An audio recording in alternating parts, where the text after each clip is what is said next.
అందరికీ నమస్కారం. కువైట్ ప్రధానమంత్రి మొహమ్మద్ సబా అల్ సాలెహ్ గారు స్థానిక మీడియాతో మాట్లాడుతూ గల్ఫ్ కార్పొరేషన్ కౌన్సిల్ దేశాలు, గల్ఫ్ దేశాలు ఏవైతే ఉన్నాయో గల్ఫ్ దేశాల మధ్య రైల్వే లింక్ ప్రాజెక్టు కువైట్ దేశం నుంచి ప్రారంభమవుతుందని చెప్పి ఆయన తెలపడం జరిగింది.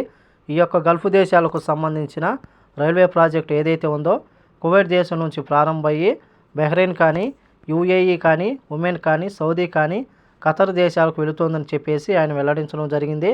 అలాగే ఈ యొక్క రైల్వే లింక్ ప్రాజెక్టు ఏదైతే ఉందో తూర్పు ఆసియా భారతదేశం వరకు విస్తరించేందుకు ప్రణాళికను రూపొందిస్తూ ఉన్నట్లు ఆయన వెల్లడించారు. సిల్క్ రోడ్ పేరు మీద మనం చూసుకుంటే భారతదేశానికి రోడ్డు మరియు రైల్వే మార్గాలు వేసే అవకాశాలు ఉన్నాయని చెప్పి ప్రస్తుతం దీనికి సంబంధించి అధ్యయనం జరుగుతూ ఉన్నాయి. అలాగే ఇంజనీర్లు కానీ, అధికారులు కానీ భారతదేశానికి వెళ్లేందుకు రైలు మార్గం కానీ, రోడ్డు మార్గం కానీ దీనికి సంబంధించిన ప్రణాళికను రూపొందిస్తూ ఉన్నారు. అలాగే ఇండియా నుంచి కువైట్కి రావాలంటే మనకు రోడ్డు మార్గం ఉంది, అలాగే సముద్ర మార్గం ఉంది, అలాగే వాయు మార్గం ఉంది. ఒకవేళ రైల్వే ప్రాజెక్టు మొదలుపెట్టి అది పూర్తి అయితే కానీ అలాగే భారతదేశం నుంచి కువైట్కి రావాలనుకుంటూ ఉన్న భారతీయులు ఎవరైతే ఉన్నారో రైల్వే మార్గం ద్వారా కూడా కువైట్కి రావచ్చు.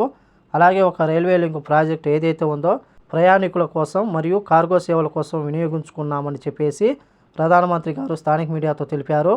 మరి ఇది అధ్యయనం ప్రణాళిక పూర్తయిన తర్వాత గల్ఫ్ దేశాలన్నీ అంగీకరించి ఈ యొక్క రైల్వే ప్రాజెక్టుకు గ్రీన్ సిగ్నల్ ఇస్తే కానీ భవిష్యత్తులో మనము వేల రూపాయలు ఖర్చు పెట్టుకుని విమాన మార్గాల ద్వారా కువైట్కి రాకుండా రైల్వే మార్గం ద్వారా కూడా కువైట్కి చేరుకునే అవకాశం ఉంది. ఈ యొక్క ప్రాజెక్టు రాబోయే సంవత్సరాల్లో మనం చూసుకుంటే అవకాశం ఉందని చెప్పేసి స్థానిక మీడియా పేర్కొంది. మరి రాబోయే రోజుల్లో ఏం జరుగుతుందో వేచి చూడాల్సి ఉంది.